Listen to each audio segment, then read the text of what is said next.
안녕하세요. 부동산 이야기 들려주는 언니 이명순입니다. 오늘은 제가 소속공인중개사로 출근한 지 일주일 모자란 한 2달 정도 된 것 같아요. 근데 처음에 이제 출근해서 한 12월 중순까지는 그래도 문의도 많고 손님이 꽤 있었어요. 그러다 보니까 이제 계약도 나오고 해서 영상 올릴 이야기들이 많았는데, 이제 12월 중순이 지나다 보니까 연말이고 하다 보니까 손님이 확 끊겼어요. 그러다 보니까 영상을 올릴 만한 이야기가 없어서 제가 조금 이번 주 저번 주 영상을 좀 많이 못 올렸고요. 오늘은 모처럼 만에 주말에 손님이 조금 꽤 있어서 제가 오늘 또 계약 하나 했고요. 사실 12월 말에 신혼부부 계약서 쓰고 난 다음에 지금 거의 한 열흘 만에 지금 계약이 나온 건데요.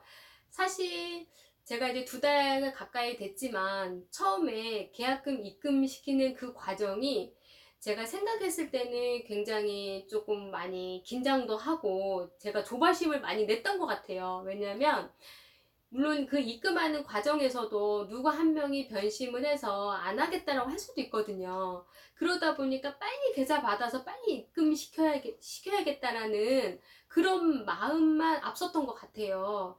그러다 보니까 임대인분한테 계좌번호, 분양계약서, 신분증 보내달라는 그 말 속에 떨림이 있다라는 걸 저 스스로가 느꼈고, 그러다 보면은 상대방도 아마 분명 느꼈을 거예요. 그러면 물론 부동산에 오시는 많은 손님들은 좋은 물건도 중요하지만 이 부동산이 신임을 얻고 믿음이 좀 있어야, 신뢰가 가고 믿음이 있어야 자기 재산, 본인의 재산을 맡기고 할 텐데, 좀 제가 베테랑처럼 했어야 되는데 어쩔 수 없이 신입이다 보니까 처음에 그런 게 느껴졌거든요. 그리고 빨리 입금을 들어가야 되는데 입금 지금 안 들어가면 안 된다라는 것도 제가 조바심이 나서 그 손님들이 집 보러 왔을 때 그런 게 표현이 저도 모르게 됐던 것 같아요. 그러면 상대방은 다 알 거란 말이에요. 아, 이 사람이 정말 집을 정말 팔기 위해서 저렇게 좋은 얘기만 하고 그러는구나.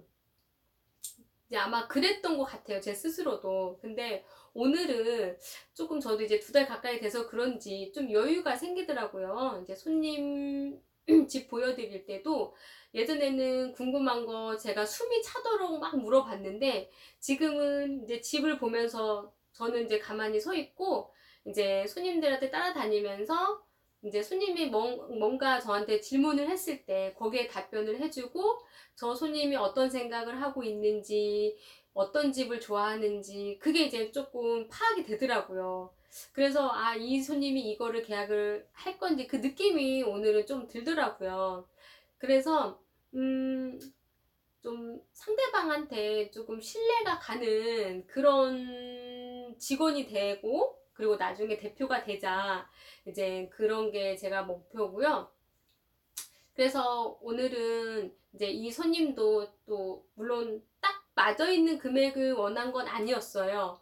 이제 처음에 5천에 100짜리 물건을 보러 왔는데 이제 동생분도 여기 가까이 같이 살고 싶다고 해서 거기에 맞는 하나 더 찾아달라 했거든요. 그래서 5천에 100 물건은 있었지만 1억에 100인 물건이었는데 이제 보증금을 전화해서 내렸어요. 그래서 한 7천에 100을 제가 찾아놓고 이제 2시 반 약속을 하고 제가 이제 가서 보여드렸는데 5천에 100은 괜찮긴 하지만 7천에 100이 더 마음에 든다 하시는 거예요. 그래서 임차인분은 이거를 5천에 100에 좀 맞춰서 했으면 좋겠다라고 저한테 말씀을 해주셔서 저는 이제 사무실에 들어가서 제가 한번 임대인분하고 조절을 좀 해보겠다. 그래서 이제 임대인분하고 통화를 했는데 이제 임대인분도 5천에 100은 안 되고 그래서 제가 그러면 6천에 100은 어떠냐. 서로 임대인, 임차인 서로 1,000만 원씩만 양보해서 6천에 100 해달라고 그랬더니 사모님이 이제 본인 집은 사실 처음에 1억에 100 내놓지 않았냐 하면서부터 계속 얘기를 하는 거예요. 그래서 제가 사모님한테 말씀드렸죠. 사모님, 보증금 1,000만 원 더 받으면 무슨 의미가 있느냐. 왜냐면 월세 100만 원을 한 달이라도 빨리 받고 임차를 마치는 게 중요하지. 보증금 1,000만 원 은행에 넣어놔봤자 한 달에 단돈 10,000원도 안 된다, 이자.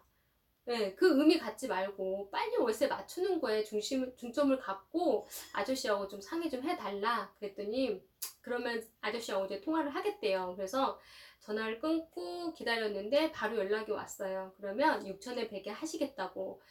이제 그렇게 해서 이제는 임차인분도 6천에 100에 오케이 하셔가지고 이제 6천에 100에 오늘 계약을 나왔는데, 제가 이제 한 가지 말씀드리자면, 입주 아파트 같은 경우는 명단이 쭉 있어요. 그러면 저는 TM을 쭉 할 때 이분은 나중에 정말 지금 당장은 아니지만 시간이 조금 지나면 가격 절충이 좀 가능한 손님이 있고, 절대 가격 절충 안 해주고 까칠한 손님이 있어요. 그러면 그런 부분을 살짝 저는 체킹을 해놔요. 체킹을 해놨다가 정말 진성 손님이 오면, 전세면 전세, 월세면 월세, 손님이 오면 저는 그 손님한테 딱딱딱 찍어가지고 전화통화를 하다 보니까 물건 찾는데 조금 더 빠르고, 네, 그래서 조금 더 수월하지 않나라는 생각이 들어요. 그래서 이제 입주 아파트나 이제 명단 작업 하시는 분들도 참고하셔서, 예, 명단 작업할 때 이분이 좀 가격 절충이 가능한 분이 그 느낌이 있거든요. 통화를 하다 보면. 예, 그런 거 체킹 좀 해놓고 하면 물건 찾는데 큰 도움이 되지 않을까 싶습니다. 제가 이제 앞으로 손님이 계속 있으면 영상을 자주 올릴 건데요. 이제 손님이 조금 뜸할 때는 영상을 좀 못 올릴 거고, 이제 중간중간에 조금 뭐 공부한 내용이라든지 이제 이런 부분을 좀 한 번 더 영상을 찾아서 제가 올리도록 할 거고, 네, 오늘은 이 정도에서 영상 마무리하겠습니다. 좋아요, 구독 눌러주시고요. 즐거운 주말 보내세요. 감사합니다.